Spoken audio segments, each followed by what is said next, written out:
Allez, bonjour à tous, c'est Amaury. Aujourd'hui, vous l'aurez compris dans le titre, je vous présente une nouvelle colonie. Il s'agit de Lasius hermaginatus. Cette espèce a été découverte en 1792 par Guillaume-Antoine Olivier, qui était un naturaliste et entomologiste français. C'est donc des fourmis du genre Liasus. Elles ne sont pas très grandes, entre 4 et 5,5 mm pour les ouvrières et environ 9 pour la reine. Les ouvrières sont bicolores. Leur tête ainsi que leur gaze sont noirs, alors que leur thorax, lui, est brun-roux. La couleur de la reine oscille entre noir et brun. La longévité théorique d'une reine peut être de 30 ans et celle d'une ouvrière de 3 ans. Elles aiment vivre dans la pierre, la rocaille et ce genre de milieu, mais jamais trop loin d'herbes ou d'arbres. C'est une espèce étant endogène hétérodynamique, c'est-à-dire qu'elle fait sa diapause en fonction de leur horloge interne et non de la température extérieure. La diapause chez cette espèce est donc obligatoire et indispensable pour la colonie. Leur régime alimentaire est omnivore, avec une préférence pour les liquides sucrés forcément. C'est d'ailleurs pour ça que, comme d'autres espèces de fourmis, elles pratiquent l'élevage de pucerons, dont elles récupèrent le miella pour se nourrir. Ainsi, les fourmis protègent les pucerons de leurs prédateurs, généralement les coccinelles, en échange de nourriture. C'est un processus de collaboration bien établi. Ces fourmis ont aussi développé une autre manie, qui est d'envahir les maisons pour se nourrir ou pour vivre. Je vais vous raconter une des petites anecdotes que j'ai avec cette espèce.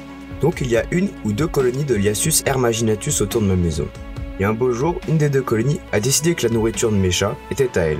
Et c'est là que leur invasion a commencé. Des centaines de fourmis ont commencé à faire des allers-retours entre leur nid et la nourriture pour les chats. C'était assez impressionnant, mais ça ne s'est pas arrêté là. Elles ont aussi établi une route qui traversait toute ma maison, de bas en haut, par la tuyauterie pour accéder au toit. Enfin bref, ce sont des fourmis qui vivent avec l'homme, et j'ai plein d'autres exemples. Pour revenir à cette colonie, elle n'est pas très grande pour le moment, et le couvain peut vous sembler dérisoire. Mais une grosse partie est encore stockée dans le tube à essai de fondation avec des ouvrières. Je vous laisse avec les images, on se retrouve à la fin.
Voilà, c'est terminé. J'espère que ça vous a plu. Merci d'avoir regardé jusqu'au bout. Moi, je vous dis à la semaine prochaine pour une nouvelle vidéo.